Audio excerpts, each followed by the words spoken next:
Good evening. Welcome in. We had a great Valentine's Day. There was some football game on Sunday that interrupted the rap concert that we'll talk about here in a little bit. We're going to Vols. Yes. They got into quite a tizzy with the Cats, and also Georgia. This breaking news: Georgia sucks at basketball. So I don't know if you. Yeah, it's a must, especially during the off season. And with the Super Bowl halftime performance, we'll talk about that. We'll talk about some of our favorites, all of that good stuff. So, without fellas, the show's brought to you by BetOnline.ag. It's the number one place for all your sports betting needs. We hope you hit on your Super Bowl. Did not take the under, and that hurts your parlay. So, what you need to do, same thing I did, is I headed over to the website. You can use your mobile device as well. Sign up. We got some Olympic stuff that you can bet on, Vegas casino games. Of course, there's basketball, hockey, boxing, UFC as well. BetOnline is the fastest, easiest way to wager on all of your favorite sports and play all of your favorite with the basket Vols last night with them in Kentucky. Things got a little dicey. Jeb, before I get into that with you, a couple scores from the first half. I'd be interested to see if that holds out or not. Scottie Pippen Jr., the leading scorer for Vandy. Bama, 5-point victors over Mississippi State. Get in line. Everybody's curb stomping Georgia in basketball right now. So it's all Alabama. Go figure. Some other scores from last night. Squeaked by Florida as well. So those are your scores around the league. The most intriguing was that 76-63 victory. I actually missed the first few minutes of the game, and apparently I missed a lot of fun. So I was kind of disappointed that I didn't see that because by the time I came in, Tennessee had started pulling ahead. I had them pretty handily, but yeah, there were what, 3 technical fouls, I think, at least a couple of them real early in the game. There was a nice little skirmish there at the end of the bench. One of the Kentucky players took exception to a Tennessee bet, but I guess there was some bad blood left over from the last time they met. So. Makes sense, right? Well, Kentucky's been pretty dominant in history, but Tennessee has been beating them a lot lately. So, yeah, I can understand they're getting a little frustrated. Yeah, I love it, though. It's wonderful. Yeah, it looked like a fun game. One of those things that Tennessee was kind of clowning, took it, and didn't explain it, didn't do anything, but the checkerboard became a legit thing because they deemed it a legit thing. So I don't know. Yeah.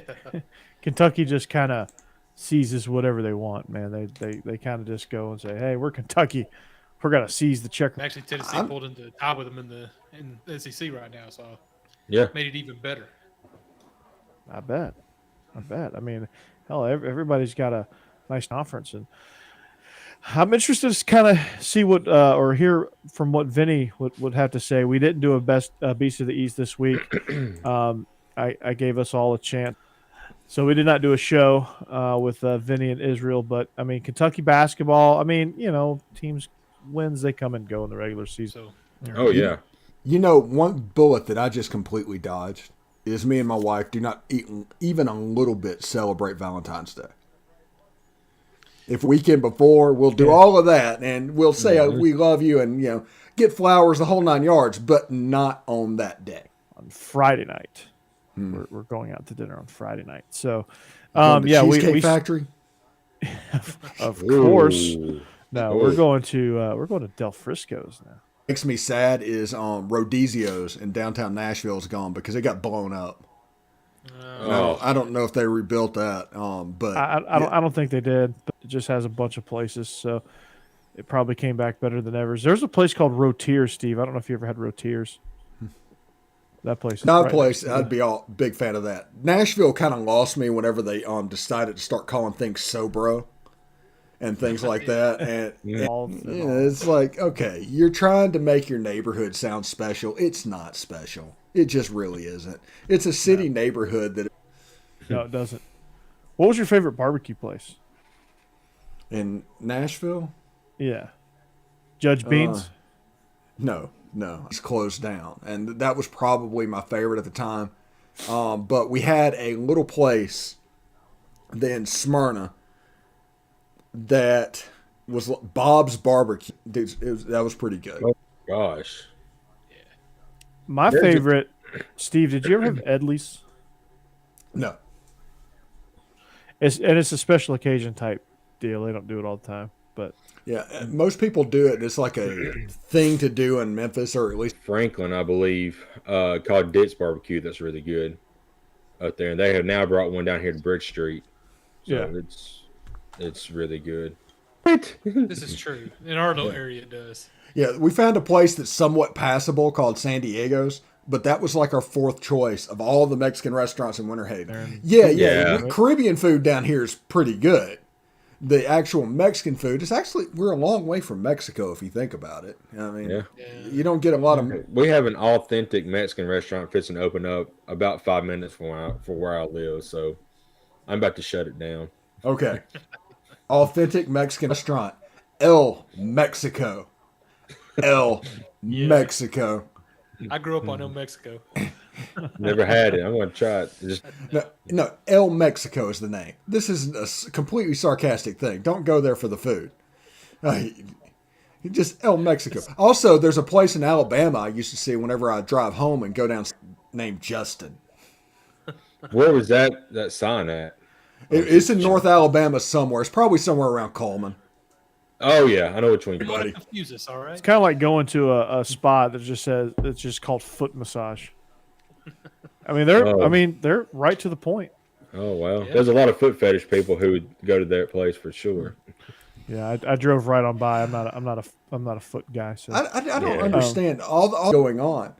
I couldn't even be on the. I would be like, if I wanted to do that, I would go into a place, tell them, and get kicked. Where the dude asked for the happy ending, and they draw back the curtain, and it's all these like kids staring at him. Oh my What's that movie? You know, they made a show about it called The Client List that Jennifer Love Hewitt was the main star on that. So we skipped the Super Bowl and going to off the rails right now. Yeah, I was gonna say we tried to do around the league, but yeah. No. Ooh, that's a good question. In about 9 years, we'll be debut. We'll be. I think it'd be too hand touched in 10 years. Hell, you can't sack a quarterback without getting a penalty now. So rise in the next 30 years the same as it did the previous 100 years, and I was like, 30 years, okay, I'm good. And in college, now we're going down the road to where we ruin everything. That's just what we do. We ruin absolutely everything. Now, I don't think that NIL, some people are going to get so reactionary about this. All of a sudden, they're like, okay, let's make players employees of universities and doing all of this stuff reactionary because whenever NIL. Like everything, it kind of settles in and settles down. And, people, once they realize that there's 2,000 kids that don't have anywhere to go in the transfer homes yet, maybe I should just stay put. Maybe I should just take my guaranteed scholarship and let's go. I think the COVID, like, hey, you got to go. So, FCS is the level of play in FCS is going to be incredible. It's good players that are former starters at one time. The Missouri Valley Conference is about to get really good. Mm-hmm. And absolutely kill JUCO, but it's going to help players find their level. The kid that Nigel Knott that went to Alabama, a cornerback that could never see the field, but in this situation, after 2 years, he could see the writing on the wall and transfer to a Southern Miss, to a Western Kentucky. I don't care where you are, Steve. The NFL is going to find you. Mm-hmm. I mean, you could be at Division III Mount St. Union. Oh, just look at Walter Payton. Find you. Yeah. United States of America, I wouldn't want to see it. They basically practice football in a cow pasture. I mean, that's what happens. The Titans have star safety right now, Kevin Byard from MTSU. So Keelan Cole is NAIA. Yeah, Kevin Byard is probably one of the best safeties in the league, too. Ooh, Methodist school. Hey, yeah. So, Joe Flacco come from Delaware, so, I mean. He transferred from Pitt. Everything? Every time it rains, you get baptized. Gosh. Steve. Oh, Off the Rails starts later, Steve. Starts later. Oh, God. Oh, Lord, okay. No, they sprinkle. Yeah. They sprinkle. They don't dunk.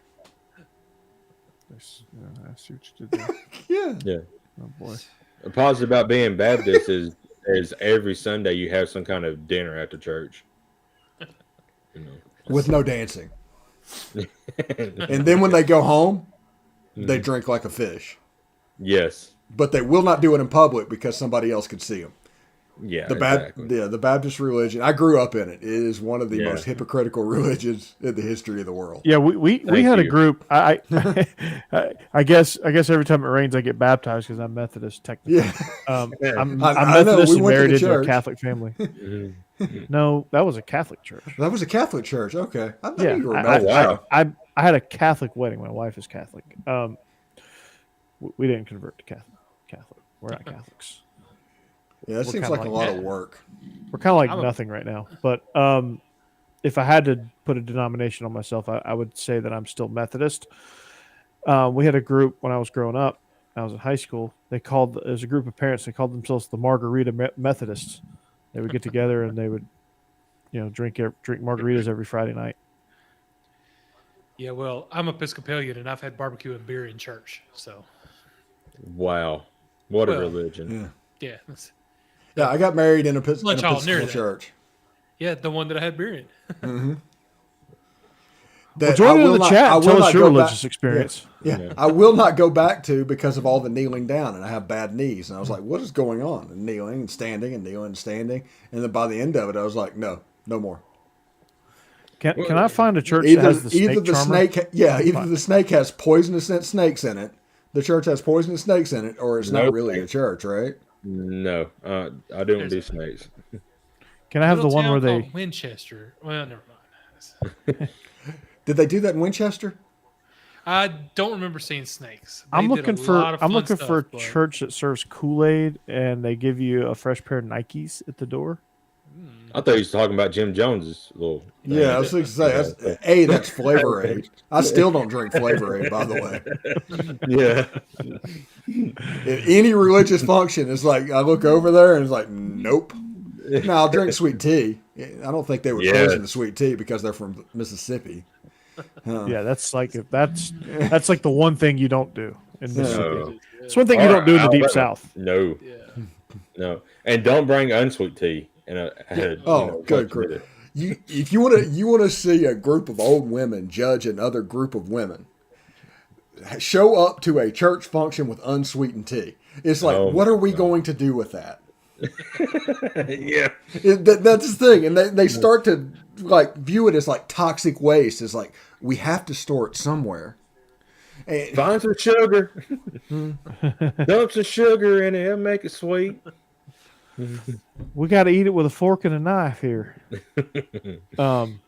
Yeah, no, get out of here with that.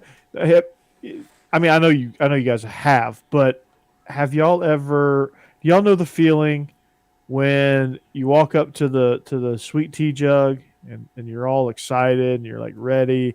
Oh, and you got your plate of food. You go sit down. You have your nice. I mean, it just looks appetizing, right? You're about to die. It's got that perfect golden color to it. It's like almost like a ray of sunshine just beamed down on your glass of tea, and you take a sip and it's unsweet. You're just like, oh. That's when at that point you just want to choke somebody. Period. Yeah. Yeah. I'm like, no, that's not my happy place. Unless you are my mother-in-law or my mother. Unless a doctor said, Corey, you're gonna die if you drink another glass of sweet tea, I will not drink unsweetened tea. Even then, I wouldn't drink. I would just switch to water. I would just die. That's the only sugar I do right now. Yeah. I mean, I do the zero sugar with the soft drinks because I like that. I had a brain tumor. I'm not really worried about drinking soft drinks at this point. But sweet tea is something I'm not willing to give up. If I go to a Mexican restaurant, it's sweet tea with an enchilada. Oh, by the way, it was. Oh no. Let me guess your name. Let me guess your order. Do you still order this? Okay, I'm on. Okay. Three beef enchiladas and beans. Yes. And it got to the point at La Teresa that as soon as they saw me walk in, I didn't even have to say the order. They immediately started preparing. And when they sat me down with chips and sweet tea. Yeah, they did that with you, me, and Tom. Like, they knew exactly what we wanted. No, they did this like until I moved from Tennessee. I had a place over in Antioch that would do that. La Teresa. Yeah, it was another La Teresa. That's the reason I picked that one. There was a different La Teresa? There was two? They had more than one. They had not the one on Bell Road, but they had another La Teresa. Okay. Yeah, wow. Yeah, it was over on Murfreesboro Road. Well, the one on Bell Road, they would. This is all like shinfo for everybody else listening, but we would walk in and they would know. Hmm? They were like, "Oh, you get the usual? Like we get the same waiter." Hmm. Like any changes? No. Yeah. Okay. If it was somebody else, we'd be pissed off. It was like, what is this, amateur hour? Yeah. This guy's gonna actually take our order. What? I got offended. Like, I want nachos. Yeah. And then Corey would salt the nachos when it came in. Mm-hmm. I get nachos and a side of rice. Yeah. I throw a little salt, throw some pepper on there. And there's a Mexican restaurant near where I work at, and me and a group of guys from work go there very often. And I mean, this is no lie, guys. We get our food in 5 minutes after we order. I mean, they are extremely fast. It's amazing. Yeah. So you eat in 10, 15 minutes, and I can go back to my car and take a 30-minute nap prior to go back to work. So it's awesome. There you go. That's crazy. Yeah, I mean, it's super fast. I mean, we just work it off playing ping pong, Steve. That sounds fun. Foosball. I mean, I'm not even joking. We would finish all of our stuff before lunch so that we didn't have anything to do after lunch. Yeah, nice. Yeah, that job was not difficult. No. It was a good way to waste 10 years. And after Coach O, man, I needed it. Yeah, you did. I mean, God, the stuff that we did in that room was outstanding. The stories, man. The stories, bro. Yep. Pat Thola in Dallas trying to run the room playing foosball. Nope, not happening. Yep, nope. That room was right next to us. Why do you think you would be good at? Yeah, that's our home turf. It got to be like where we were the Sharks and they were the Jets. Mm. And they'd walk in and be like, "Oh, it's the video guys." Mm. And they'd walk in and we'd be like, "Ooh, it's the pit crew." Yeah. And they did not want any with ping pong. They always wanted to play doubles because they didn't want to play me singles. Yeah, Steve ran the room in ping pong. I could see that. Steve is. I thought for a little while that Steve was part Forrest Gump when it came to ping pong. Well, back then, Rivals was an honorary Gump if you worked there anyway. That is true. That's we all had a little Bama in us. Yeah, they legit folded rankings for Alabama, and that's because of Shannon Terry. Mm-hmm. Yeah. So Lucky's at the wheel. On 3, yeah. Lucky's at the wheel. Yes. I remember all that. Lucky's at the wheel. And then they sent us home, and that was so disappointing. Oh. That's when I started liking everybody better, though, because like you see them once a year at the pub conference. Right. Jeb, I'm glad you're trying to be the center of attention by having your face right in the camera. Yeah. Hang on. Tilt your head back a little bit. We need to count some boogers here. Yeah. 1. Oh, no, you're good. Yeah, you're good. Jeb shot's the opposite of mine. Yeah. Steven's like 4 foot away from the camera, and Jeb's like right in the camera. Yeah. I'm like from A League of Their Own. It's like, Martha, look, what a hitter. Marla hoots. Yeah. I can't zoom with mine, so I can either pick up the monitor or move it back, but then there's nothing back there. Or roll back and just take my mic with me. Now you there you go. You're a professional. Now kick your feet up. Yeah. Take a knee like Eminem, so people can get upset and completely ruin their argument about taking a knee. Yes. Who cares? Corey's like, or who just cares? wearing an entire blue bandana like Snoop Dogg did. Yep. All right, Super Bowl, by the way, Snoop Dogg smoking weed before the performance. That shocked no one. Yeah. No. What are you going to tell me? The sky is blue now? Yeah. The grass is green. Aunt Martha wears a funny hat. Yes. I think Steve Ole Miss fan. The New York Post, I think, posted that on Twitter. I was like, that's not shocking. I mean, this is not newsworthy. A, it's legal. Right. B, it's Snoop Dogg. And C, all of the above. Right. It is legal in California, isn't it? I forgot. Yeah. The best part was like 50 Cent, and I saw all the jokes on Twitter about him being 75 cents and $1. Yeah. He's a full dollar now. He's a full dollar. Yeah. The memes of him hanging upside down are outstanding. Yeah. And he's still in pretty good shape. He just used to be so cut. I don't know. Oh, yeah, he did. Yeah, no, that was. I mean, where do you guys rank that halftime show? What'd you guys think? Oh, I loved it. I love that show. A, I think it's funny because a whole bunch of people learned about their relatives that were in that age. The 45-year-old relatives, you got to know something about them that you didn't know. But I still think the best halftime show would be Garth Brooks. That needs to happen. Yeah, I think so. Just for the sheer fact of like not Nickelback genres. That would be like Shania Twain. You remind me of what singing the I national really anthem. Although Nickelback and Shania Twain, I'd be down for that. It's not like you to say sorry. I was waiting on a different story. This time I've forsaken. All right, Jeb. Giving you a heart worth breaking. I think the reason a lot of halftime shows are like pop and stuff, though, is I kind of like the ones that get you up and moving. You know, I don't know, for some reason Garth Brooks seems to me like a lot of his songs are slower or not. Garth Brooks is a master performer. Yeah, he is. Yeah, I saw him at the Opry, and it felt like he was performing for me. And we were up in the balcony up to the right, and it was like, whoa, did you see that? He's waving at us.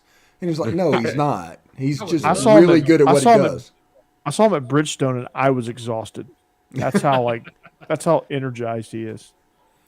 You know, what kind of has shocked me is, Taylor Swift, she hasn't been on a halftime show yet, and she got away from country. When she went to the pop, I figured they would have caught her, and I figured that's why she went more to that genre, but she still hadn't done it. Well, they're still trying to appeal, I think, more to the older males. I don't know, like our age. That would appeal to older males. Yeah, I worked at WSMV. They wanted a show for millennials. I worked at WSMV. Yes, we are millennials. For 3 or 4 years, and Jimmy Carter was the big music rep because every TV station around Nashville has a music rep. You got to get a star. And I say all that to say this. I saw Taylor Swift before she got her teeth done. Oh. She looked like Steve Buscemi. They were all fighting for themselves. Oh, my God. Oh, Jesus. Woo! NordVPN. NordVPN. Yes. Where's the Russian bots tonight? I don't know. Yeah. Well, we must have.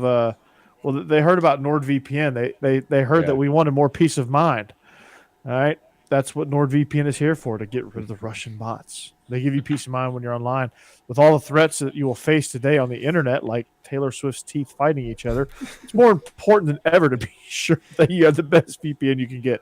Someone at Nord's just face palming really hard right now. Yeah. NordVPN is the world's best VPN service, offering the fastest connectivity, most servers, and next-gen encryption to make sure that everything you do online stays secure. Plus, you can use NordVPN on all your computers and devices, no matter the operating system. With NordVPN's unlimited bandwidth, you would never have to worry about slow connection either. It's good for you, Jake. And plans start at under $4 per month. It's kind of a good thing Corey's saying that, huh? Yeah. Hey, I rectified my problem. Looks like Jake I got did mine. too. Yeah. So good for you. NordVPN guys are probably like, why are we sponsoring these idiots? Like, how they're going to go happen? off the rails with us. Yeah. I'm hoping the one dude that's listening to this ad is like digging our show. So grab your exclusive NordVPN deal by going to nordvpn.com/Bleav or use the code Bleav. That's BLEAV. You get up to 70% off of the NordVPN plan plus one additional month for free. It also has the risk-free Nord's 30-day money-back guarantee as well. So get on that. All right. And the Russian bots will not. They're in the Ukraine. We're good. Yeah, they're preoccupied. They saw that Israel's not here, so they went ahead and tuned in for a second. Nobody's in the chat today. All of our producers must be on strike. Yeah, what it is, we started late because of that weird Mozilla Firefox issue we were having. Yeah, good job, Jeb. Yeah, Firefox. And so people just didn't want to tune in because we were 15 minutes late. Yeah, so the actual game, what do you guys think of the actual game? I know there was a rap concert somewhere in there. Well, I discovered how much I legitimately hate the Rams. Why do you hate the Rams? Yeah, I don't know. I think it's because in 2018 to go to the Super Bowl, they got away with a blatant pass interference that cost the Saints the Super Bowl. Well, that's okay. There we go. I see. Yeah, I think that's why I don't like it. Now, Matt Stafford, I like Matt Stafford. I like Kelly Stafford, by the way, for those who don't know, had a lighter version of the surgery that I had. So it was like 2 months before. So I was able to follow her and be in a positive frame of mind going into my surgery. Now, it turned out mine was much bigger. You know, she didn't lose her hearing. But it's still, I went into it with a positive frame of mind. And that's good. Yeah, this is Matt Stafford. So he's kind of like, I don't know, like if Jesus played for the Patriots, like that. I think Jesus' cousin did for a long time. Isn't that Tom? Oh, well, anyway. No, it's Jesus' nephew, Tom Brady. You don't like Aaron Donald? I love Aaron Donald for some reason. Aaron Donald. If you don't like Aaron Donald, you just don't like football. That dude is a machine. I witnessed Aaron Donald get his ass beat for 4 quarters in the Birmingham Bowl of all places by Ben Still. Well, he figured it out. Yeah, he took that ass whooping and decided he was going to be an 8-time Pro Bowler and a surefire Hall of Famer. Yeah, I'm not saying he's not good, but I can't get that out of my head looking at him now. It also makes me judge people that whenever they look at a prospect, it's like, no, this is the NFL. That won't work. That's bullshit. Yeah. Aaron Donald good, it'll shows work. you that. Yeah, it will work. If he's good, it'll work. And Aaron Donald is. He puts guards on skates regularly. Yeah. Seriously, now we might be ready to do NFL After Dark right here. But how great is it that the NFL has this many offensive systems? Oh, it wasn't that long ago when the Bills played the Cowboys. There were essentially 3, and whenever the Dolphins played the 49ers, there were 2, and in the 70s there were 1. I mean, it's been a slow evolution, but now there's like 17 different offensive systems. You got the Kyle Shanahan system. You've got the Sean McVay, John Gruden stuff. You've got the Andy Reid stuff. You've got the special stuff that they would never do for Lamar Jackson in Baltimore, the John Harbaugh stuff. I mean, that right there basically, whenever you do that, you just open a whole set of different players that fit what you want to do, instead of everybody competing for the same 3. Yeah, nobody's taking a one-size-fits-all approach anymore, and even the same is true even with college football. Every single offensive coordinator, there's 32 different variations, actually. There's 32 different systems in the league. Now, there's the McVay system, but Zach Taylor has his own flavor to it. Yeah. So it's kind of like born out of, it's in that same family, but it's not exactly Sean McVay system, which is not exactly the John Gruden system. It's kind of the best of the best, which the John Gruden system and the Andy Reid system come from the same Bill Walsh system. Yeah, they're West Coast guys, but it's changed over the time. Over it all years, morphs, which 25, even as much as 20 years ago, you couldn't think of morphing. It was either Air Coryell, West Coast, and then like the Smash Mouth, whatever. Yeah, the pro style stuff. Yeah, the pro style stuff. By the way, on Peacock right now, there's a 6-episode documentary on Joe Montana. I recommend everybody watch that. All right. I need to check that out. I just have to sign up for Peacock, don't I? Yeah. Well, talking about the evolution of the offenses, even though he didn't complete it, but in the NFL, you never see a wide receiver throwing a ball. Cooper Kupp threw one, and I think it was incomplete, but still, it was. That's just an the evolution. Mm-hmm. You used to never see a trick play like that in the NFL. Yeah. Well, the Patriots did it for Bill Belichick was very adamant about if there's NFL Films does this do your job documentary series. There's the Russian bot. There we go. They do this documentary series where they documented the Super Bowl win against the Seahawks, the Super Bowl win against the Falcons, and the Super Bowl win against the Rams. And it's called Do Your Job, and they chronicle that season, that postseason run, and behind the scenes and what they were thinking, where they got some stuff from. Nick Saban watched the Alabama LSU game and saw that Alabama displaced an offensive lineman and moved people around and created this displacement package that he used against the Ravens to beat the Ravens in the playoffs. Stuff like that. Ideas are just flowing, and there's not people that are too proud to get ideas from college and vice versa. So that's what I like to see from the NFL now. That's why I think the NFL is just booming right now. Yeah, it's a form of zero competition, really. It doesn't matter where the idea comes from or what the idea is. If it's good, people will listen because they have to. Because if they don't, somebody else will. Mm-hmm. Also, by the way, Zach Taylor, it looks like he's copying Sean Payton. He's not from the Sean Payton system, but it looks like he's copying Sean Payton, especially with Joe Burrow. It showed his overall record. It was 16-32, but in the playoffs he was 3-0 coming into that game. I was like, what the crap? He come from a bad place. Oh, he got into a really horrible organization at their lowest point. They had just gone 1-15. They hire him. They go 2-14, and then they go doubled their wins. Then they go 5-11, and then I know, right? And then now they're in they go make a Super Bowl run. So and they'll be back. That offense, that Cincinnati. But you say that Dan Marino never got back. And Miami was always around, and everybody expected Miami to come back during that time. They never made it back to that game. And then on the other side of the coin, you've got Buffalo that went 4 straight years. And didn't win a single one.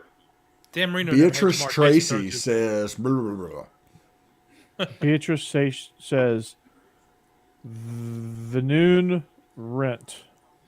What's that one? Your FYI. So they're correcting. This next one is correcting us. Ukraine comment. Yeah. What's the first person? Now they're correcting our grammar. But what's that first person? Bad bitch Nasario? No, Bad bitch Nasario. Yeah. And then Beatrice Tracy, which sounds like the alternate for the Golden Girls. Oh my God. That's awesome. That is good. And then Alma Newton. It's that's one of those you just look at it, it's like, almost had it. Yeah, almost. And Corey, you brought it up, but if talking about the Seahawks and Patriots Super Bowl, if the Seahawks would have ran it on the 1 foot line, they would have absolutely won that Super Bowl. Oh, absolutely. You got beast mode. Like I'm not usually one to completely question play calls and stuff. I mean, I will occasionally, but this is one of those times. Like, what are you doing? You got too cute. And Pete Carroll's a great coach, but that's going to go down as the worst call ever in a Super Bowl. Yeah. Saints hired Pete Carmichael today, by the way, as the offensive coordinator. Who? Oh. Pete Carmichael, the guy that's been there for the last 7-8 years. Oh, he's the guy. Whenever Sean Payton was suspended coaching Pee Wee football. I mean Kevin James. Yeah, he was the offensive coordinator that was actually calling the game during that year. Oh, okay. Who'd they hire their head coach, sir? Dennis Allen, the defensive coordinator. Defensive coordinator, yeah, okay. So, This is one thing. Now, I get why the Rooney Rule's in place and things like that, but the Saints did not want to change at all. They have to go through this dog and pony show with their interviews to prove that they gave Brian Flores a chance, for instance. Right. I think they really did give him a chance, though. But they knew from the beginning they were going to hire Dennis Allen. And they were trying to keep this as close to what it was as they could. Now, Ryan Nielsen, by the way, the defensive line coach, time for a little story time. Story time. Story time, boys and girls. Story time. He came down to the video room. Translate in Russian. Yelling, like just completely losing my head, red face, the whole 9 yards. And Ryan Nielsen is a 6'5", 6'6", 250-pound guy. He's a big dude. If he got his hands on me, it would be over. Okay? And he's coming down here yelling about how he can't conduct his meeting because the video equipment doesn't work. I walk down there, cut on the monitor, and just walk out of the room. Because nothing was wrong with what was going on except the monitor was off. Now, that's why they hate us. Yeah. Ryan Nielsen and I had a interesting relationship. And I would just needle this guy intentionally, really. You know what I mean? It's like, hey, what's the worst that can happen? If he throws a punch, I'm a millionaire, Yeah. And because he would do things like that and come in and do and kind of show off and do whatever he needs to do. So, I was forced by Coach O to do what he called a coach of the day. And that coach of the day would be taking a coach that is on staff and photoshopping it on some kind of a character so the team could all laugh at him. That's what it was. It was a complete bully move by Coach O, but it was completely designed to make fun of one of the assistant coaches on staff. Well, Ron Nielsen was from Southern California.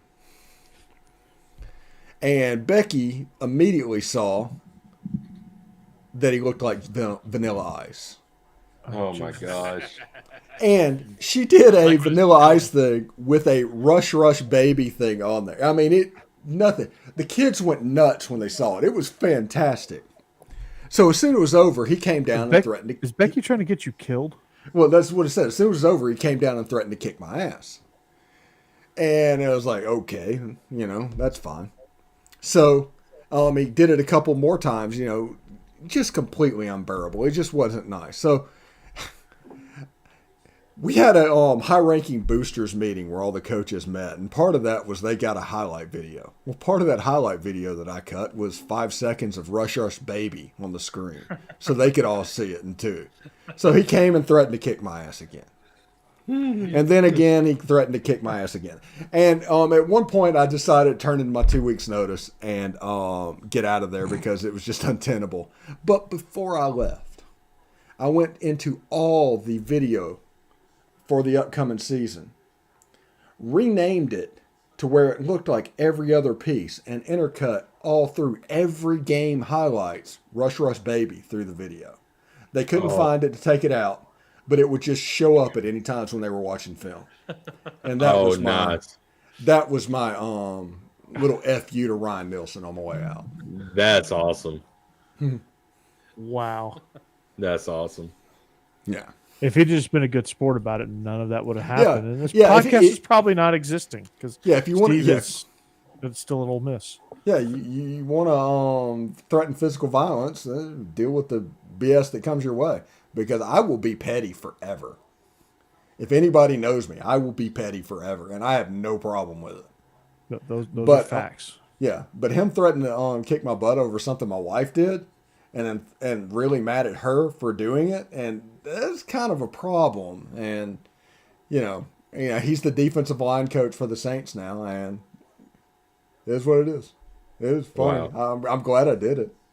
Because the best thing was him. Apparently, I had one guy after I quit that would just randomly call me, and it's like, "Hey, what is this picture called in the system? Because I can't find it." It's like, I don't know. I think it's Ron Nielsen something, but I just named it like, Ole Miss versus Memphis play 003. When it popped up, so it looked like every other play that was in there. And you literally have to go through there. And I named it like 7 different things. So even if you got one, there's still 6 more that you had to dig through. So nice. Yeah, I'm petty as hell. That's awesome. Well, I love that. I love that story.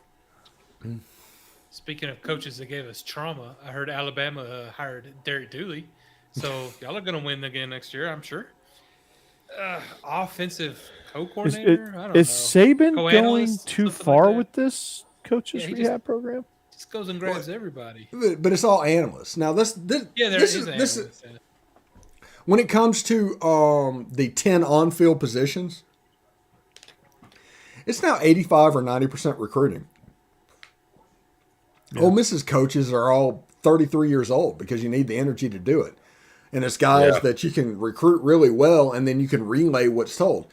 The people that's behind the scenes that are analysts are actually doing the X's and O's work now. And, if you can relay what they figure out, you can be pretty successful in the scheme, no matter where you are. And it was Saban. Saban was one of the first to figure it out. I mean this from the heart. Do not trust Derek Dooley's X's and O's. I was going to say, we've seen that already, and look what happened. I'm at the point where I'm almost take Tennessee next year. Games in Knoxville. Yeah. There's going to be mustard bottles and golf balls in that stadium. Oh, God, yes. And if that's a nice knife game, I'm telling you, it could be interesting for Alabama. It really could. Did because you say knife game? And Stetson Bennett's still the quarterback. Game. Oh, no. If we could have gotten any defensive help in the portal, I'd agree with you, but we got none. Hey, it ain't over with yet. So it's not over yet. Yeah, portal doesn't sleep, man. No, portal doesn't sleep. I love like it, by the way. That's the thing that I really love about this. And one of the advantages that I have against all the quote insiders around teams is that I see the portal for what it is. And I see that this has changed college football. And I understand what Lane Kiffin's doing because I've been inside a Pete Carroll system. Mm-hmm. I've actually seen that happen. I know how the thought process works. So you take those 3 things, I can piece together relatively quickly exactly what's going on. And that puts me in an advantage whenever Lane Kiffin doesn't talk to media. He hates local media because he blames them for the tarmac experience he had at USC. Yeah. Yep. They had the coaches meeting, and I saw a report that said he went through the side door. Him and Brian Harsin went through the side door, and the rest of the coaches went through the front door. Mm-hmm. And I was like, well, that's Kiffin. Brian Harsin is getting out of there. Yeah, Brian Harsin went in the side door just for keep cameras off his face. Mm-hmm. Doing all that fiasco. Yeah, good grief. They were trying to perp walk that guy. They had nothing on him, and they're trying to perp walk that dude. Yeah. Oh, absolutely embarrassing. Since we last left, they completely fabricated all that stuff. Made it all up, and just complete. There's no way this guy's there in a year.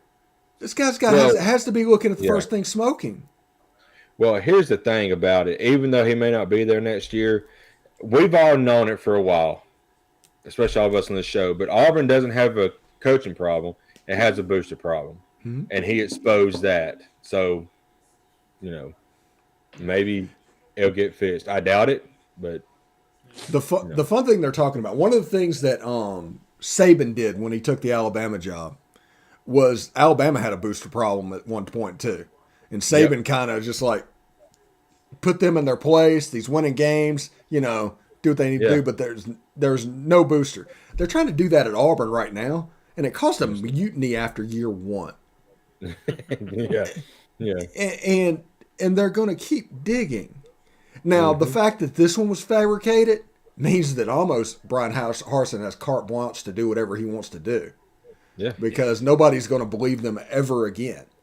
Yeah. Exactly. Because they just assume they're trying to get rid of him. And I don't think Brian Harsin's Saban. That's not what I'm saying. But I think he's trying to do the same thing that Saban did. And I think a lot of people, Lane Kiffin's trying to do the same thing that Saban did. They're trying to get the boosters out of the program. Yep. To where you just can go on about your business. And NIL is actually going to do that because they're not going to be donating to the program. They're going to be donating to NIL and these collectives. And they're not going to have as much pull in the future because they're not going to donate to the school to get the perks that the pull comes with. Exactly. Exactly. And the first Pac-12 job that opens up on the West Coast, I think Brian Harsin, see you. And he ought to. He ought to. Arizona State. You think Herman's going to get fired? He's not playing to win the game. Well, the NCAA is all around Arizona State right now. I think Jed Fish is going to get. Not after year 2, though. I don't know. Although I like Arizona going back to the Desert Swarm type uniforms. I respect that move. If they continue to be as pitiful as they are, I mean, they are downright. I think they won a game or 2 last year, though. They are worse than they were under Sumlin. Well, that's not saying much. It's not. That's the sad part. Yeah. The thing you do with the coaching change, and you have to understand that there's going to be a system change in the coaching change, which means you're going to have players recruited to run their system, not yours.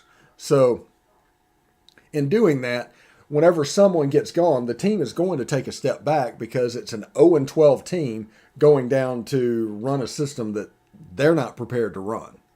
And honestly, with the transfer portal and things like that, I think Arizona signed like a 4-star running back that was in one of the All-Star games, like a speed merchant.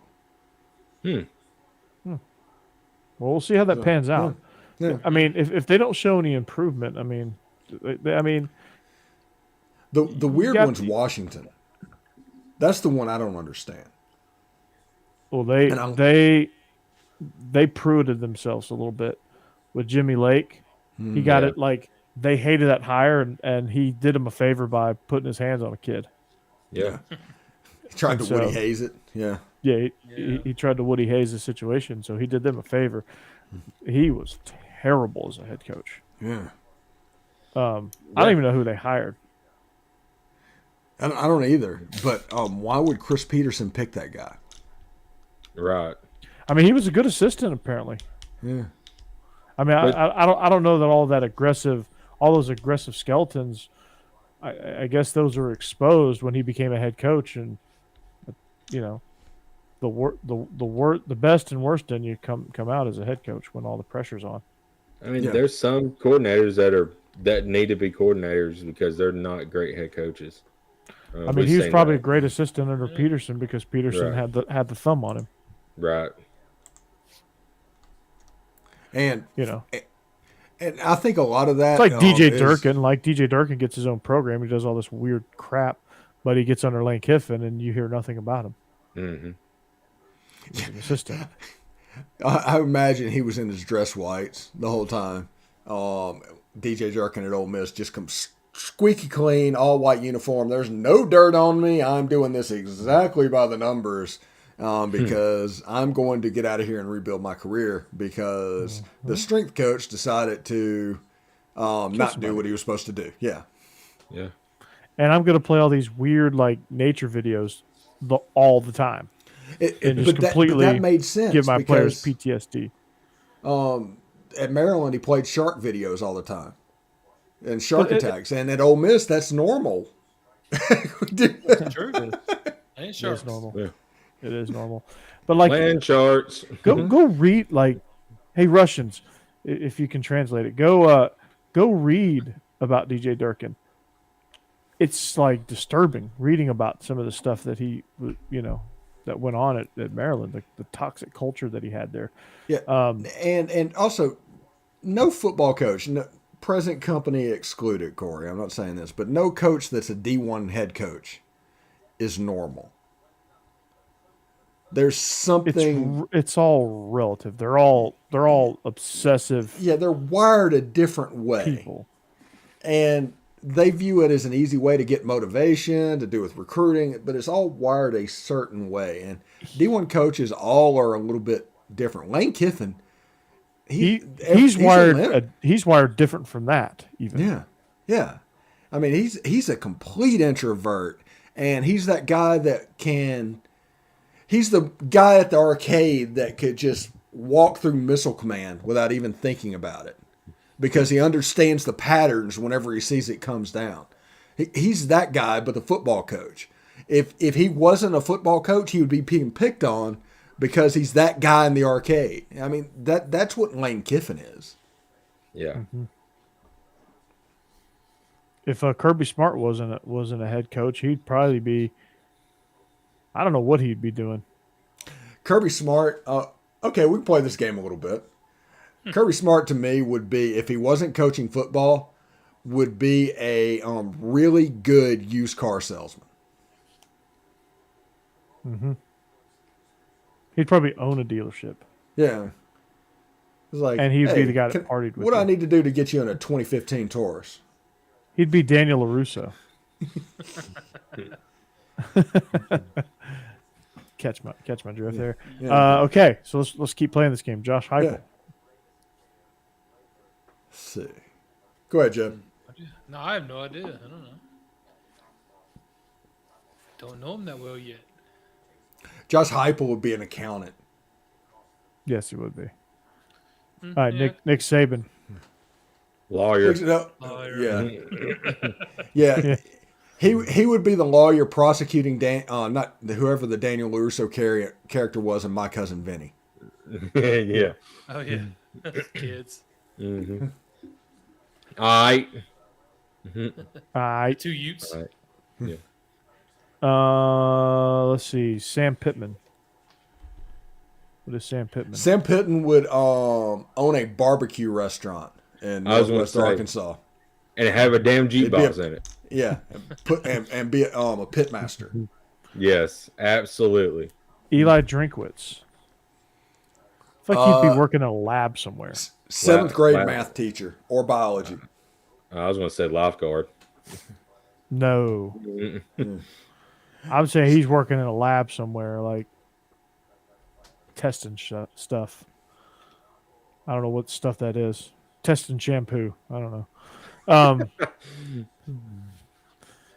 Let's see. Billy Brian Napier. Billy Napier. Oh. Billy Napier would be the guy trying to sell you crypto. That's a good one. And investing, even though you might not be willing to do it, but he is going to push it really hard. I don't want to quite jumping to NFTs, but he would be the crypto guy that's just, this is the future, bro. Get in while this is hot. You know the lead investors? Mm-hmm. Oh, never mind. You know they have nutrition athletes of the week. They get recognized for drinking water, eating their veggies. Taking their Hulk Hogan gummy bites. Everybody makes fun of Tom Herman for his P chart, the P levels of colors of what is a bad teammate. You see that all the time. And Tom Herman did that. That's a Navy thing. So the color of your P is like how good of a sailor you are. That's a military thing, by the way. But as it gets more and more colored, that's the more dehydrated you are. Just by the way. That's what that chart means. Right. Yeah. Yeah, it's supposed your pee is supposed to be clear. Mm. But it's taking toxins out of your body, so it shouldn't be clear, like clear, should it? Yes, because if you drink a ton of water, your kidneys are going to be overwhelmed, so it'll be less obscurities or whatever, improprieties or whatever going into the pee each time you go. So we're talking about piss now on the show. Mm-hmm. Yeah, we are officially off the rails. This We've is been the anatomy about 30 minutes. This is the anatomy physiology segment of the show. We talked like about two things on the Super Bowl for like 5 minutes, and the rest of the time has been off the rails. And we also talked about 3 minutes for around the league. Right. So we got about 5 minutes total, and the rest of the time we've been off the rails. Yeah. Oh boy. We might as well just go off the rails next week just for the whole segment. Yeah. We do have the opening of college baseball next week, so. Oh yeah. Yep. That'll last about 5 minutes, and we'll be off the rails. We'll be talking about the dude. We'll be talking about the little league coach that was just going off on Mike Trout. Oh no, I got an idea. Real quick before we end the show today, let's do our quick baseball preview. And the baseball preview is SEC softball about to be better than Ole Miss or SEC baseball? Yes. Yes, absolutely. When Oklahoma comes in. Yes. Mm-hmm. I mean, Oklahoma and Texas both are really good in softball. Mm-hmm. Yeah. There have been years that SEC softball, every team that plays SEC softball, that's 13 because Vandy doesn't do it, has made the NCAA tournament. Yeah, they just make it to Omaha in baseball with their 37 scholarship athletes. Yeah. Omaha. So, okay, that's done. Yeah, and that, folks, is our baseball preview. That's our SEC baseball preview. We talked softball for 1 minute. Good day, folks. Yeah. What do you think, Russian bots? Brought to you by Stoli Vodka. Before we go though, Steve, I like your shirt. Their draft is what, the 22nd, I think? What's that? I think their draft is the 22nd. Yeah, the draft is a little under a week away. And the way they have it set up is you only can be drafted if you have a signed contract in place. So they're not competing with NFL kids, and they just want to put a product on the field this year. Also, they did one of the coolest things ever in the fact that the regular season will be played in Birmingham, and then they're moving the playoffs and the championship game to Canton, Ohio, to that stadium. Oh wow. And so they're going to play it right outside the Hall of Fame. So the symbolism there, I really like that. I'm really hoping that Bandits are worth watching. I do like the New Orleans Breakers. They hired Noel Mazzoni as their offensive coordinator. I know Noel. I worked with him. I'll be watching Michigan go 500. Yeah. Wait, was Noel Mazzoni, was he Cut's offensive coordinator? No. He the first year he was O's offensive coordinator. Whenever O messed up and couldn't get Lane Kiffin, and he was also Tommy Tuberville's offensive coordinator, who followed him the whole time he was at Ole Miss, and then went to Auburn with him. Gotcha. Yeah, I his son, him and his son coached together at Arizona. I heard his son talk at a clinic. Okay. And that was that's right. Mazzoni went to A&M with someone, and then went to Arizona with the someone crew. Okay. Yeah. Taylor Mazzoni was his name. Coached wide receivers. So it was good talk. Great talk. See you out there. What did y'all cook anything for the Super Bowl? Did y'all have any sort of special? Yeah, we cooked several things. We made like wings with different sauces depending on what you wanted. Potato skins, these little cocktail weenies and barbecue sauce were real good. Oh yeah. Almost done. There's something else. What am I forgetting? Oh, we had like a cheese dip and did Mexican, chips and all that kind of thing. So chips and dip. Thanks for the invite. Deviled eggs, just random things. I don't think y'all could make the commute. Yeah, a long way. I mean, because the Russian bots just bought me my private jet, so yes, I could have. Hey. Well, my mother made the commute. She got to spend the whole time judging me. Beatrice is very, very rich and loves the show. I nailed that with the alternate for the Golden Girls. Yeah. That was great. Got all her money We from. nailed that. She had a holding deal with the Golden Girls. That's where she got all her money from. Do you know George Clooney debuted on that? Yes. I remember him on Roseanne, but I don't remember that. Yeah, he played like a cop that showed up, and he was the secondary character. Oh. Barely had a speaking role. Crazy. Yeah, Roseanne must have been a step up. It still trips me out that Bruce Willis became an action star based on his performance in Moonlighting. Yeah. Seriously. Say, speaking of Moon, any interest in watching that new movie? Oh, was it Moonfall or something like that? Moonfall, yeah, Moonfall. Yeah, it looked interesting to me, but Yeah. I've barely seen any of the previews. It's got Halle Berry in it, so I'm intrigued. Yeah. Oh, John finally got on. Hey, John. Hey, John. Where you been? You're an hour late. Just in time to say bye. Yeah, I know. Yeah. Bye, John. He was great in Syriana. Yeah. He's great in ER, too.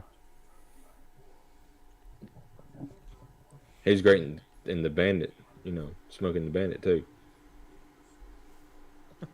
Was that George Clooney? No. Voot. Kenny Mainsky. Voot. Borders Patrick. Remember that commercial, Steve?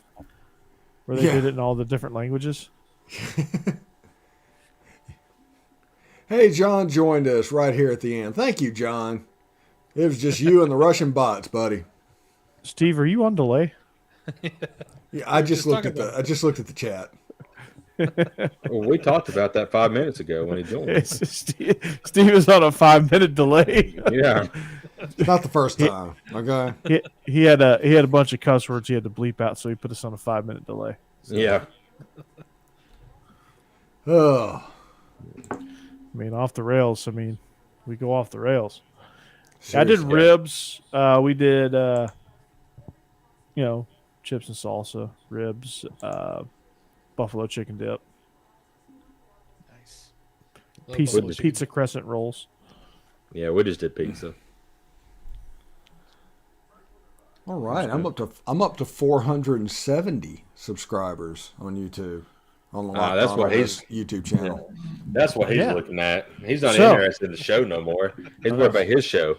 I know he's like Ole Miss, Ole Miss. This was him. This was him at Rogers. Ole Miss, Ole Miss, Ole Miss, Ole Miss, Ole Miss. Yeah. So I get it. You can find Steve at Locked On Ole Miss. Find Jake, Tide Talk Sports, and Best of the West. And you can find Jeb right. You can find Jeb right here. In his face. Come here. In his face. Yeah. We don't know what the rest of Jeb looks like, but we know what his forehead and his beard look like. Yeah. And that chair makes him look like he has long hair. So he kind of has like a meatloaf look to him. No, he looks like he has Goldberg traps. Yeah. He looks like a bodybuilder. He might be, actually. Jake, I thought you pieced out on us there for a second. I know. I don't know what crap happened. He turned into the Riddler. You could find me in St. Louis with a gun. No. No, you can find me Beast of the East. You find me right here. Find me on the Legal Motion College Football Podcast, which is essentially a seasonal show. We're not recording right now, but you can find me also in Bleav In Georgia Dawgs with Israel. And, of course, right here on SEC After Dark. Hence, we really put the After Dark in After Dark. Yeah, seriously. Oh, absolutely. But do you know any other show that's doing this? I almost say this isn't an SEC show at all. Yeah. We talk enough SEC to make it an SEC show. Well, when there's football on, we yeah. We stay busy. Yeah. But you can follow all our social media. We're, it's right there. Right Yeah, there Ole Miss below. gets Not gonna beat read by it a to you. buzzer beater from half court, and like that's our mention of it because Ole Miss is 3-10 in the SEC. Well, if Georgia was halfway decent at basketball, I'd probably be a little more excited about it, but I'm just not. I'll be excited to know who the coaching candidates are. Yeah. Talk about that a little bit when some coaches get fired. But Alabama has a big game Saturday against Kentucky at Rupp Arena. So there you Can't go. believe I'm saying this, but I'm rooting for Alabama. Roll Tide. So are all the Kentucky fans. Georgia, Ole Miss. That's a guaranteed win for Ole Miss. there you go. Oh, there you go. Ole Miss is about to be 4-10. I will not say that. Hey, that's gonna be a good game to watch if you want to take a nap. Have you seen us play, Steve? Yeah, have you seen us play? Dude, we look like I'm being dead serious. If you go to my PE class on a free choice Friday, Y'all beat Alabama. that's sad. Yes. That's really sad, actually.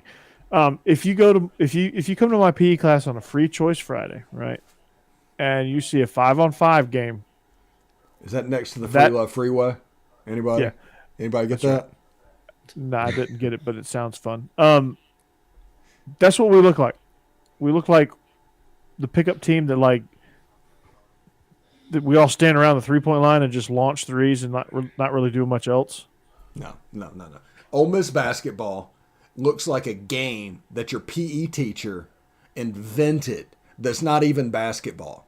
It might be played with a basketball, but that's what Ole Miss looks like at this point. Okay, so are you guys saying that us four and say Vinny can get on the court and beat Georgia and Ole Miss? Yes. No. No. Now, I'm not athletic enough, so They would send every shot I threw up into the upper deck just because they're taller than me. my wife, though, I think would win a game of horse against at least 4 players. Oh That's good wow. fact. Wow. Maybe. That is, I am saying that. Yeah, she just said the free throw line and just like, what? This is easy. Here, this is easy. Let me give you a little perspective here. I need her to go to Alabama because we can't make a free throw. Let me give you a little perspective here. Georgia's best 2 players are playing for Kentucky and Auburn, respectively. Severe Wheeler, Katie Johnson. They were Bulldogs last year. Guess what Georgia did last year with those 2? And Anthony Edwards. Not a damn thing. We went to the NIT with Anthony Edwards. Accomplished something. Yeah. And he was the first overall pick or the third or something? No, first overall pick. There The you dude go. is becoming the next league superstar. Mm-hmm. Like, he's in the conversation now. Like, you mentioned Giannis, Ron. I can't think of anybody else. Devin Booker. Kevin Durant, Yep. Anthony Edwards. He's in the conversation. I'll tell you who's not in the conversation. James Harden. And Ben I was supposed to Simmons. say James Harden. Ooh. What a goon. Guys, it is 10 o'clock Central Time. We're about 6 hours past Steve's bedtime. Indeed. My wife's already been asleep, and she's been asleep since 8 o'clock. That'd be 7 o'clock Central. Oh, wow. Yeah, that's how she rolls. Yeah. She'll listen to this tomorrow and then yell at me about Jeb's audio levels. Yeah, that was funny. Get him, Becky. Heard it was Get with 'em. headphones. Yeah, she played it on the phone to make me to like pound in the fact that Jeb's audio was messed up, and it turned out her earbud, she only listens on one, and it was on stereo. Oh, there you go. Not kidding. Jeez. Yeah. Come on. Yeah, the left channel. Yeah. Jeb was coming in the right channel. Apparently, I'm the only one on the right channel. I don't know. I would probably be in the right channel as well, but I'm in the actual system. Jeb comes in the right channel when you need the left, and the left channel when you need the right. Yep. Jeb is crafty. He's crafty. I just want to make a point that, we had all the issues earlier with Jeb, and he's an IT guy. I mean, come on. I just got a new computer. No, I've never actually used Firefox before. And apparently, AdBlocker thinks y'all are a malicious website. Sorry. Well, look at our audience. Yeah. Do you blame them? Yeah. They're encircling the Ukraine over here. Right, yeah. I love it, man. I love it. Beatrice Tracy gonna handle business. Is that Dick Tracy's mother? Could be. I picture her as like a Russian special forces person. That's like catfish, like a big dude, like you see the big Russian villains in movie. That's who I picture Beatrice Tracy actually is. It's actually Drago. I must break you. Yeah, exactly. John, we're still here. You can chime in at any point. I'm not sure what you're going to chime in on, but you come on. If you've been watching since 8:45, there's a plethora of topics out there that we've covered. It's like Jennifer Love huge tits. Yeah. Yeah. And Ryan Nielsen as Vanilla Ice. Yes. Rush Baby. Mm-hmm. Steve, you need to find that Photoshop and you need to send it my way. Well, I would gladly do it, but I didn't, for whatever reason, I didn't save it. I just did one after the other and just renamed it in the system. Becky, it's 8:30 a.m. You need to find that Photoshop. Yeah. Yeah. Or just recreate it. Yeah. But Becky, that was fun stuff. Becky, you got homework. All right. You got homework. You got a homework assignment. A little bit, John. Probably not 3-4 more years later, it would have gone viral. Yeah, we always make fun of Auburn, John. We always make fun of Auburn. Okay, John. What went down tonight was around the league was 3 minutes, Super Bowl 2 minutes, off the rails 2 hours. So it's somewhere in there, We just cannot help ourselves. Yeah, we had Ryan Nielsen's story time. We talked about Jennifer Love huge tits. And her iconic performance in Can't Hardly Wait. Yeah, and apparently Methodists get baptized by sprinkling. We talked about that a little bit. Mm-hmm. So when it pours, they get baptized a bunch. Yeah. They get all the Holy Spirit. Yeah. Baptists are hypocrites. Yes. Yes, we are. Catholics are alcoholics. Catholics are like the one who's like, oh, no, I can do whatever. I just need to say I'm sorry for it. That's Catholicism. Yeah. And that's why they do it. There's so much pressure in the church. They're like, screw it. I'll just say I'm sorry. I'll ask for forgiveness. My bad. My bad, Jesus. Toast. Cheers to you, Jesus. I'm going to drink this keg. I repent. Hail Mary. Yeah, there's a reason people in Louisiana are Catholic. All I'm saying. Oh, boy. I follow a Cajun dude on TikTok. His name is Stale Cracker. He gives all this like cooking advice. I wouldn't trust cooking advice from Stale Cracker. Yeah, he doesn't really have a good name for cooking advice. I don't really cook the stuff because I don't have like the big drum. Like he always does like crawfish boils and stuff like that. It's kind of hard to screw that up. Did some red beans and rice today with some andouille sausage. Yeah. Oh, yeah. I never thought I'd see the day where we found a restaurant for you and one not for John Leggett. Are you talking about Cajun Steamer? Mm-hmm. I mean, that place was about as mediocre as it gets when it comes to Cajun food. But it was just like, whoa, this changed my life. But you have to remember, every now and then I'll get red beans and rice from Popeyes just because I want red beans and rice. Yeah. Now, if you lived in Bellevue, there's a great Cajun place called Voodoo Gumbo. Outstanding. They have the best crawfish etouffee. That is absolutely correct, John. That is absolutely correct. Yep, exactly. And as somebody from I'm from South Mississippi, John, so Cajun food, I grew up with it. Now I didn't grow up like y'all did. But I was able to hit some high points, and it stuck with me my whole life. Love me some crawfish, John. Mm-hmm. Suck the head, eat the tail. That's right. Get those taters and the corn on the cob and it's good, man. I'm not a corn on the cob fan. If you're not careful, the corn on the cob is actually a warning that the crawfish isn't that good. Okay. Okay. Yeah. Didn't grow up like I did. No, like in Louisiana, John. In Louisiana, John. So that means Cajun cooking is more a part of your culture. Right. Mine was on the fringe.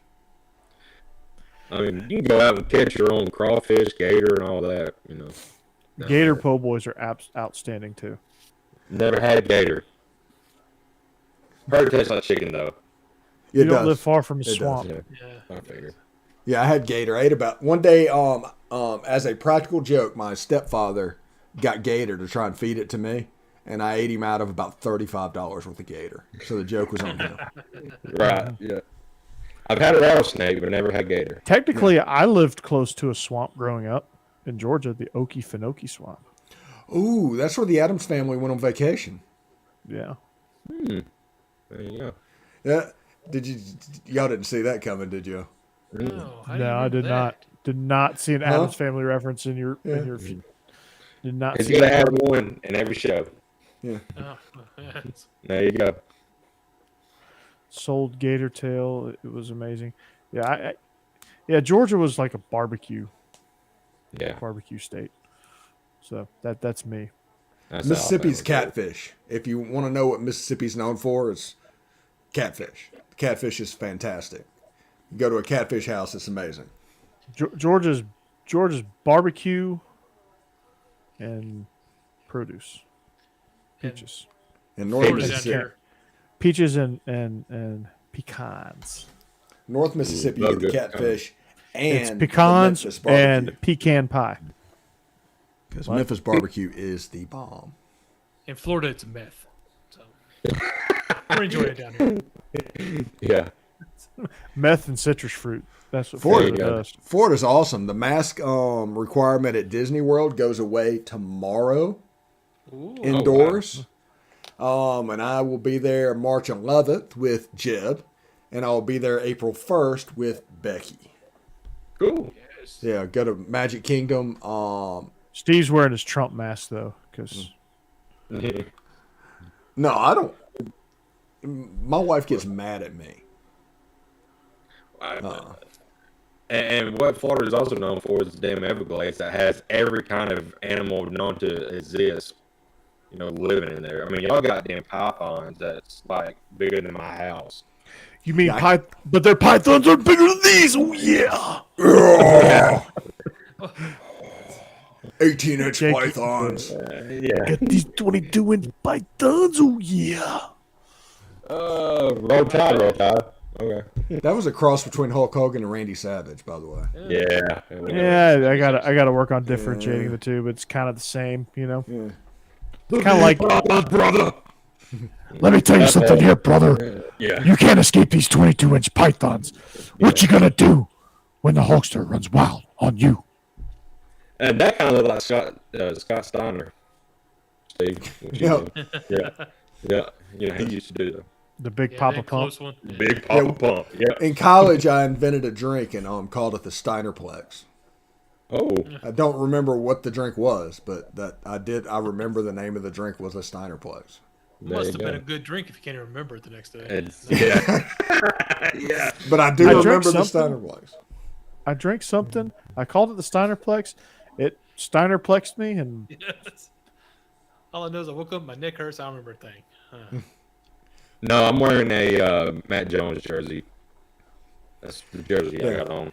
who? Well, either Matt Jones or 18 was Slade Bolden last year, so whichever one you want to be. Matt Jones was 10. Okay, well, it was a Slade Bolden then. Come on, I know your numbers better than you do. What's up with that? I'm hung up on my chair. I don't know what. I am a number savant though. Jake has no idea what he's doing. Yeah, sorry. I remember the first time I wore a jersey.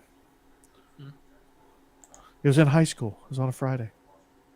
I can't believe Corey. Get out of here, Corey. God. My high school's going away. It won't exist anymore. Neither will the one I'm teaching at after a year. After one more year. Hillwood's going away? Hillwood is gone. We're going to be James Lawson High School. James Lawson. We're getting a completely new building. Where's the new building going to be? I don't know how familiar you are with Bellevue, but I used to work over there. Okay, so if you go on Highway 70, almost to Pegram, there's a big like church park that Metro bought. They leveled the church. It's like I don't know how many acres, but how close is that to Hillsboro? Not close at all. Okay, see, I've got this nailed. Okay. Yeah, not close at all. Hillsboro got a new building. Well, they built vertically. They built on their same ground. They just like shuffled the staff around and built. They're still building. Hillsboro is the boroughs, by the way. That's the boroughs. Just absolutely ridiculous. They're jackasses, essentially. The Hillsboro boroughs. Yeah. Sorry, Cass. Come on, Cassidy. All right, we need to probably bring this to a close if Cassidy is commenting. She's gonna come in here with a frying pan. Seriously, that's my new thing. She's gonna come in with a frying pan. One of these days, she's actually going to do it. I love you, Cassidy, but I hope not. For my sake, for my well-being. Yeah, I'm pretty safe. I just don't think she can make this far. I mean, I was gonna say that'd be entertainment for you guys, but for me, I'd be running for my life. Yeah, take one for the team, Jake. Yeah, it'd be quick. Why don't you take one for the team, Corey? No, I don't have to. Okay. I think Bama in 2022 is going to be really, really good, and Bryce Young is probably the best player in college football. Bama's always good. Jahmyr Gibbs, Eli Ricks, and they nailed it. They nailed the transfer portal. The question for Alabama, and I hate to do this. I hate to bring this up now. I really do. Yeah, but the problem for Alabama that they're going to have to deal with is, can they play murder ball with Jahmyr Gibbs? Mm-hmm.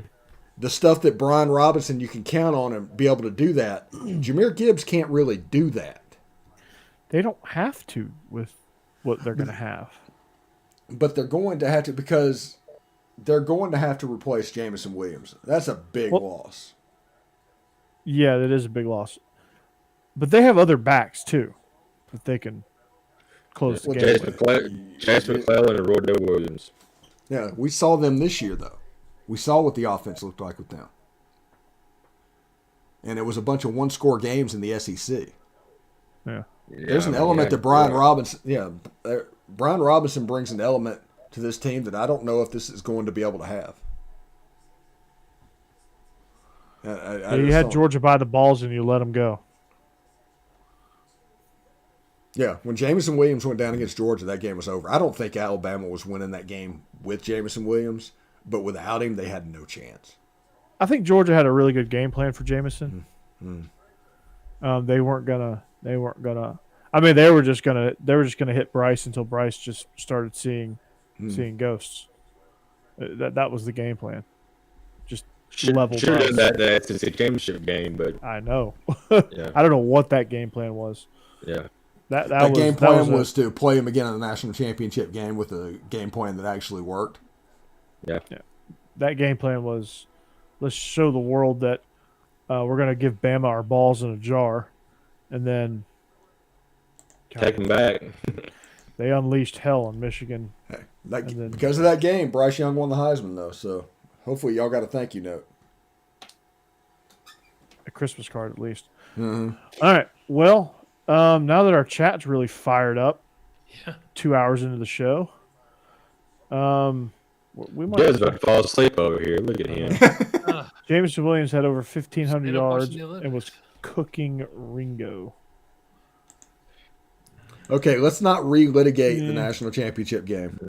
Not. We do that at 8:45 next week. Yeah. Well, next week we will absolutely talk about Alabama and Georgia if you come back. Yeah. Come on back. We'll absolutely come back and talk about it. But we're not gonna be able to relitigate it right now. No. As much as I want to. Anyway, I know that's the reason I said that. So we are SEC After Dark. Damn, I just realized I got about 4 foot of forehead. Anyway, I mean, we're not off the rails for no reason. There we go. That's a little better. Georgia won because of and the problem with that is, I see no problems. Anyway, so we are SEC After Dark with emphasis on After Dark lately. Yeah, seriously. Loosely based on SEC. That shows you how much we love basketball. But anyway, we're going to see you back here next week. Make sure you follow all of us on social media. Find our shows. For the second time. Tide Talk Podcast, Beast of the East, Best of the West, Locked On Ole Miss, Illegal Motion College Football Podcast, and Bleav In Georgia Dawgs, as well as this one right here. So we're gonna stop it right there. We're gonna see you back here next week for another edition of SEC After Dark. Good night. Have a great weekend. Peace out. Roll Go Dogs. And roll tide. Roll tide, boy. Roll tide, Paul.